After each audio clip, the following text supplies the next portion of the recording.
दोस्तों, स्वागत है आपका हमारे YouTube चैनल वैदिक ज्ञान पर। चलिए शुरू करते हैं आज की बहुत ही मनोरंजक और ज्ञानवर्धक कहानी। आज हम जानेंगे ऋषि दुर्वासा के बारे में। दुर्वासा ऋषि को उनके गुस्सैल स्वभाव के कारण जाना जाता है। दुर्वासा ऋषि का स्वभाव इतना क्रोधित था कि उनका नाम सुनते ही मन में एक डर पैदा हो जाता था कि कहीं हमें कोई श्राप ना दे दे। सभी देवी देवता भी भली प्रकार से उनके खौफ से वाकिफ थे। अपने इसी स्वभाव के चलते इन्होंने अपनी ही पत्नी को मार दिया था। चलिए जानते हैं कौन थी इनकी पत्नी और इन्होंने अपनी पत्नी को मृत्यु के हवाले क्यों कर दिया था। ये कथा ब्रह्मा वैवर्त पुराण के श्री कृष्ण के जन्मखंड अध्याय 24 और 25 में मिलती है। एक बार एक ऋषि अपनी पुत्री कंदली के साथ दुर्वासा ऋषि के आश्रम में पहुँचे। कंदली जो थी वो मन ही मन ऋषि दुर्वासा को अपना पति मान चुकी थी। वो सिर्फ दुर्वासा ऋषि के साथ ही विवाह करना चाहती थी। ऋषि और उसकी पुत्री को देखकर दुर्वासा ऋषि ने उन दोनों का आदर सत्कार किया। दुर्वासा ऋषि ने उनसे उनके आने का कारण पूछा।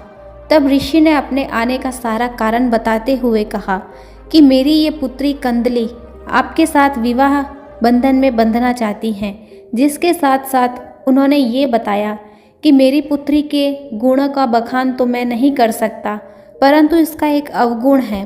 दुर्वासा ऋषि के पूछने पर ऋषि अपनी पुत्री का अवगुण बताते हैं कि मेरी पुत्री का अवगुण ये है कि ये बड़ी ही कलहकारिणी है। इसे छोटी छोटी बात पर लड़ाई करने की आदत है। परंतु हे ऋषिवर, आप इस अवगुण के चलते मेरी पुत्री से विवाह के लिए इनकार नहीं कर सकते, क्योंकि ये ठीक नहीं है। तब ऋषि दुर्वासा बोले, ऋषिवर, वैसे तो मुझे विवाह करने में कोई रुचि नहीं है, परंतु आपके कहने पर मैं आपकी पुत्री के साथ अवश्य ही विवाह करूँगा और इसके 100 बार किए गए अपराध जो कि इसका स्वभाव है, मैं इसके 100 बार किए गए क्रोधवश अपराधों को क्षमा कर दूंगा। परंतु अगर इसने अपनी सीमा पार की, यानी 100 से ज़्यादा बार इसने ऐसा किया, तो इसको उसके लिए दंड भी मिलेगा। जिसके चलते कंदली के पिता दुर्वासा ऋषि के साथ अपनी पुत्री का पाणी ग्रहण करवा देते हैं और वहाँ से चले जाते हैं। ब्रह्मचारी दुर्वासा अब गृहस्थी में पड़ गए और बड़े ही प्रसन्नतापूर्वक अपने आश्रम में रहने लगते हैं।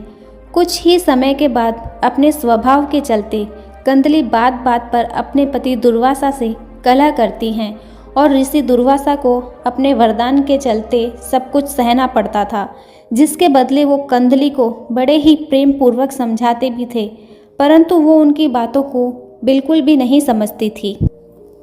जिस ऋषि दुर्वासा के क्रोध से सृष्टि के सभी जीव कांपते थे, वो ऋषि दुर्वासा अपनी पत्नी के क्रोध से कांपने लगे थे। उसकी की हुई सभी जली कटी बातों को वे चुपचाप सह लेते थे। एक बार उसकी गलतियां 100 से ज़्यादा हो गई, फिर भी दुर्वासा ऋषि उसको सहन करते रहे।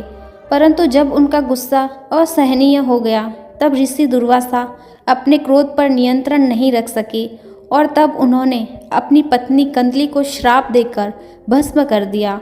उधर दूसरी तरफ कंदली के पिता सरस्वती नदी के किनारे तपस्या कर ध्यान में लीन थे और अपने ध्यान में उन्हें पता चलता है कि उनकी पुत्री की मृत्यु हो गई है।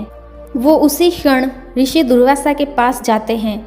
दुर्वासा ऋषि अपने ससुर को देख उन्हें प्रणाम करते हैं।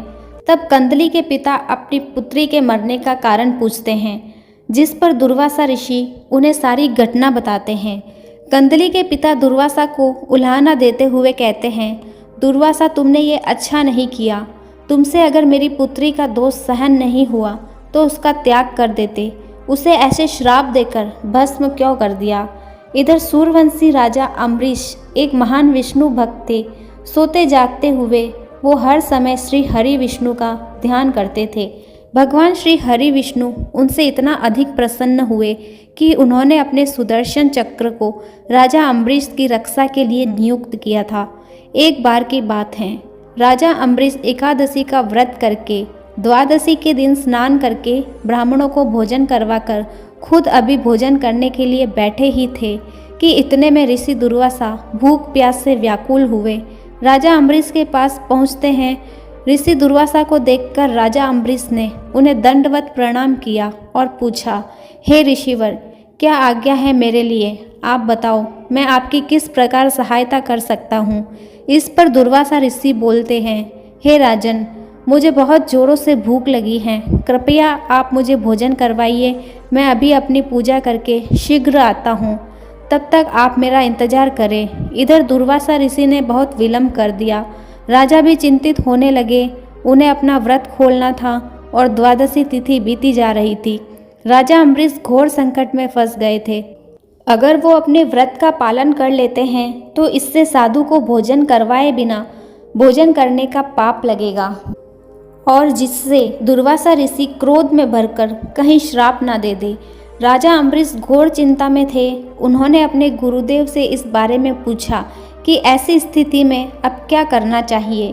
तब उनके गुरु ने उन्हें सुझाव दिया कि हे राजन, आप श्री हरि विष्णु के चरणामृत का पान कर लीजिए, जिससे आपके एकदश व्रत का पारण भी हो जाएगा और इससे ऋषि दुर्वासा की अवहेलना भी नहीं होगी। उनकी आज्ञा मान राजा अम्बरीश ने ऐसा ही किया और इतने में ही ऋषि दुर्वासा वहां आ जाते हैं और राजा को जल ग्रहण करते देखते हैं, जिससे वो क्रोधित हो गए और राजा अम्बरीश को कहने लगे, तूने मेरा अपमान किया है। इतने में क्रोध से भरे हुए दुर्वासा ऋषि अपनी जटाओं में से एक राक्षसी को उत्पन्न करते हैं। उसे देख राजा अम्बरीश घबराते नहीं हैं, बल्कि मन ही मन विष्णु जी की स्तुति करने लगते हैं। जैसे ही वो राक्षस उनको मारने के उद्देश्य से उनके पास जाता है और उसी क्षण श्री हरि का सुदर्शन चक्र, जो सदैव विष्णु जी की भक्ति में रहता है, वो उस राक्षस का अंत कर देता है। जिसके बाद सुदर्शन चक्र ऋषि दुर्वासा को मारने के लिए उनके पीछे पीछे चल देता है। जहाँ जहाँ पर ऋषि दुर्वासा जाते हैं, सुदर्शन चक्र उनको मारने के लिए उनके पीछे दौड़ता रहता है।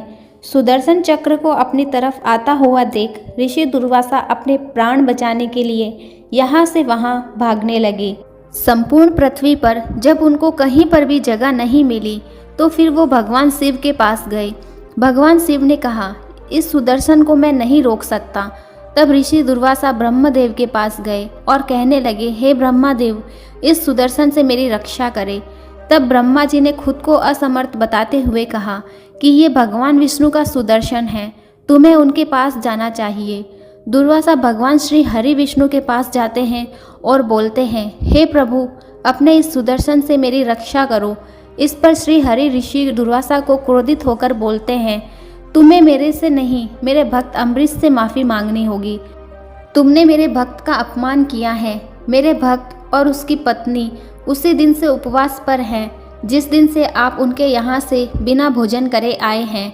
जब तुम राजा अम्बरीश के यहाँ भोजन करोगे और उनसे माफ़ी मांगोगे तभी ये शांत होगा। इतना सुनते ही ऋषि दुर्वासा तुरंत ही राजा अम्बरीश के पास जाते हैं, उसके घर भोजन करते हैं और उनसे माफ़ी मांगते हैं। तब अम्बरीश उल्टे ही उनके चरणों में गिर जाते हैं और अपने श्री हरि विष्णु से सुदर्शन चक्र को वापस बुलाने की विनती करते हैं। दोस्तों, ये थी ऋषि दुर्वासा के बारे में कुछ बातें। अगर वीडियो आपको अच्छी लगी तो वीडियो को लाइक करें और कमेंट में राधे राधे ज़रूर लिखें। और ऐसी ही वीडियो के लिए हमारे चैनल को सब्सक्राइब ज़रूर करें। वीडियो को अंत तक देखने के लिए आप सभी का धन्यवाद।